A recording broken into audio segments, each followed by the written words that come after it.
Continua, Senhor. Continua, Senhor, a nos levar ao Teu conhecimento. Continua, Senhor, a nos atrair, a nos unir.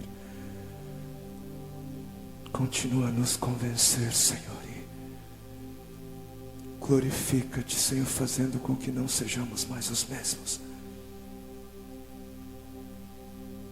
Isso oramos em Teu nome, Senhor Jesus. Amém.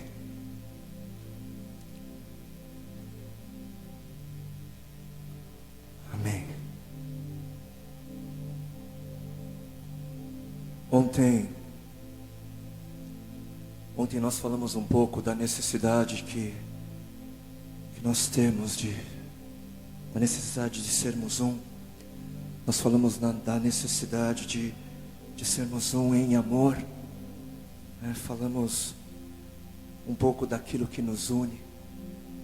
Proclamamos que aquilo que nos une é infinitamente maior do que aquilo que busca nos separar, porque aquele que nos une é eternamente, infinitamente mais glorioso. E hoje nós passamos um tempo desde cedo, passamos um tempo alinhando os nossos corações, os nossos pensamentos, permitindo que o Senhor, através da sua palavra, alinhasse-nos nele.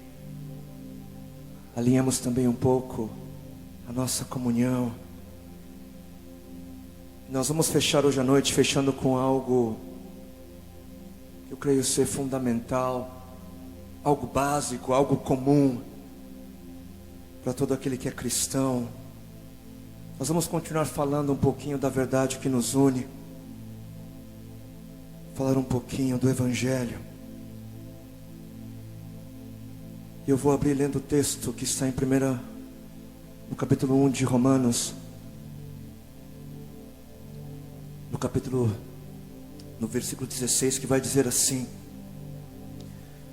pois não me envergonho do Evangelho, não me envergonho da boa notícia, porque é o poder de Deus para a salvação de todo aquele que crê.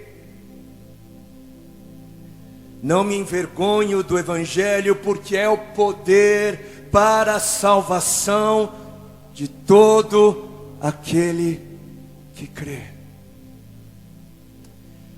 Eu sinto que eu vou ofender algumas pessoas nesta noite, neste lugar. Sinto que vou ofender alguns aqui. Na verdade, se eu não fizer isso, se o que eu disser nessa noite não ofender alguns aqui, é porque provavelmente eu devo ter falhado na proclamação desse Evangelho. Porque até onde eu sei, existe algo que faz qualquer um que conheça o conteúdo do Evangelho, existe algo que faz o indivíduo se sentir tentado a se envergonhar diante dos outros. Existe algo na natureza do Evangelho que gera vergonha, gera medo, gera intimidação. E por que isso? Isso é porque o Evangelho é ofensivo. Isso é porque o Evangelho não negocia. O Evangelho não permite outras posições, não aceita outras versões. O Evangelho intimida o pregador, porque o Evangelho ele deve ser pregado em lugares onde as pessoas não vivem e nem querem viver o Evangelho. E que Evangelho é esse? Que boa notícia é essa, da qual todo aquele que foi salvo não deve se envergonhar? E é claro que a Bíblia, obviamente, ela tem algo a nos dizer sobre isso. Esse Evangelho em Mateus é o Evangelho ou a boa notícia do reino de Deus. Em Mateus, a ênfase do Evangelho está no fato de que o reino de Deus chegou, é que o reino de Deus está próximo, acessível. Em Marcos, o Evangelho é o Evangelho de Cristo Jesus, é a boa notícia de Cristo Jesus, ou a boa notícia de Deus, o Evangelho de Deus. Nos escritos de Lucas, o Evangelho, além de ser o Evangelho do reino de Cristo e de Deus, nos escritos de Lucas, o Evangelho é também o Evangelho da paz. Nos escritos de Lucas, o Evangelho é também o Evangelho da promessa. E nos escritos de Lucas, o Evangelho é também o Evangelho da graça de Deus. Em João não usa o termo Evangelho, porque ele não vai nos dizer que o Evangelho é sobre algo ou sobre alguém. Mas João, ele vai nos dizer que Jesus é o próprio Evangelho, que Jesus é a própria boa notícia encarnada, que Jesus é a palavra, a mensagem, que Jesus é o Evangelho que se fez carne. E é claro que toda a Bíblia fala da boa notícia do reino, fala da boa notícia de Cristo, toda a Bíblia fala do Evangelho da paz, do Evangelho da graça de Deus.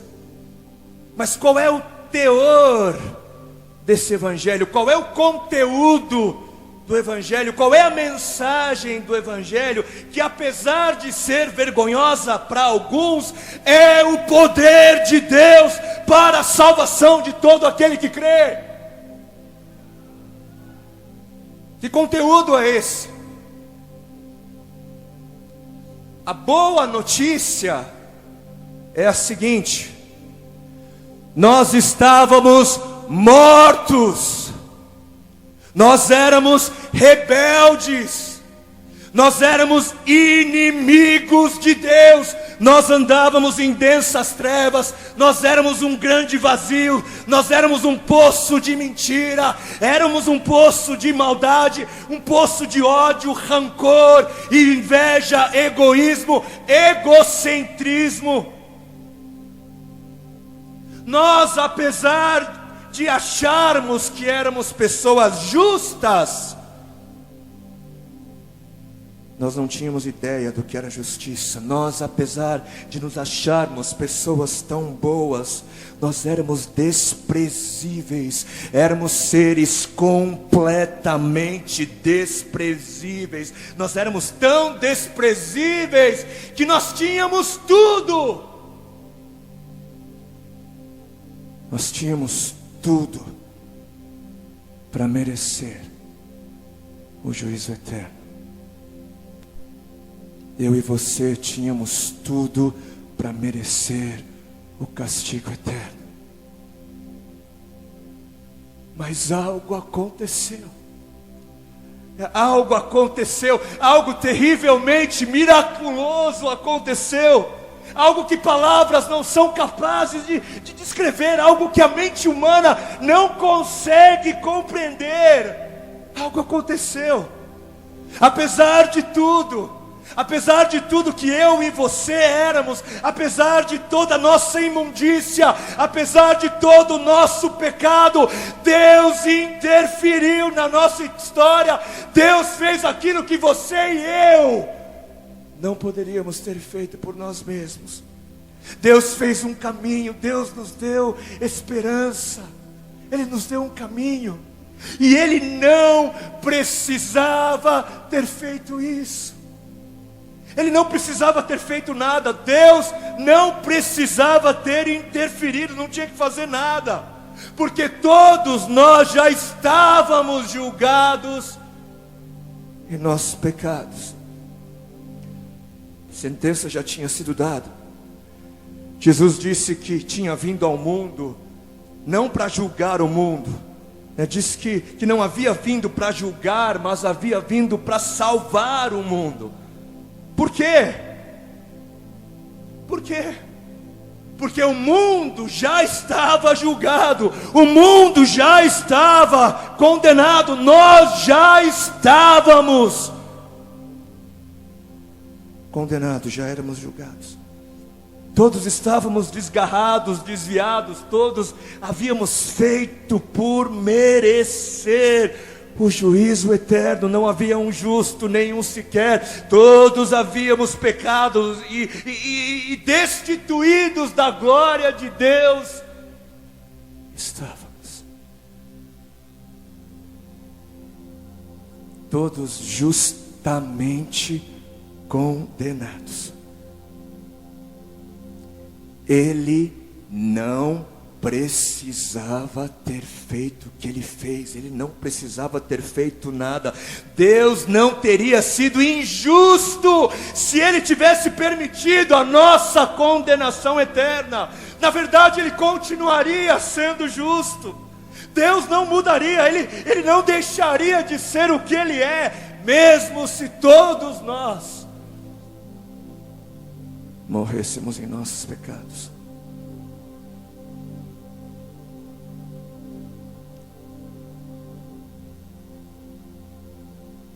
E é a partir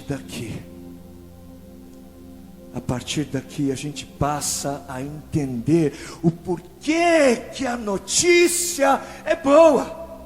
A partir da nossa perdição, a gente começa a entender por que o Evangelho é uma boa notícia. E a boa notícia é que Deus não optou por justiça. A boa notícia é que Deus não escolheu juízo. A boa notícia é que Deus escolheu misericórdia, Deus escolheu graça, Deus escolheu amor. Deus não escolheu ser juiz, mas Ele escolheu ser pai. Deus não escolheu condenação, mas Ele escolheu uma chance ao perdão. E então Deus se fez homem. Ele se fez homem. Deus se fez homem. E viveu no meio dos homens, cheirou o cheiro dos homens, comeu a comida dos homens, se submeteu a todas as limitações e necessidades dos homens. E esse homem passou a dizer que era Deus. Esse homem passou a pregar que era o caminho, a verdade e a vida. Esse homem passou a pregar que somente nele havia a resposta para toda escuridão e morte do homem.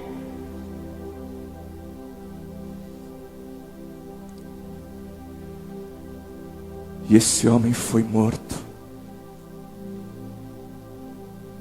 Esse homem foi morto. E foi morto porque era Deus.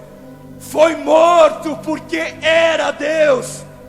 Foi morto para que pudéssemos receber uma justiça que não tínhamos. Foi morto para que ninguém pudesse acusar a Deus de ser injusto por não punir a injustiça. Foi morto para que a gente pudesse amá-lo, ao perceber que Ele nos amava. Mas esse homem Deus ressuscitou. Esse homem Deus subiu para reinar em glória e em justiça. E esse homem Deus nos chamou para o arrependimento e para a fé. Nos chamou para uma nova vida, nos chamou para sermos novas criaturas. Esse homem Deus nos chamou para vivermos crendo e confiando na sua pessoa.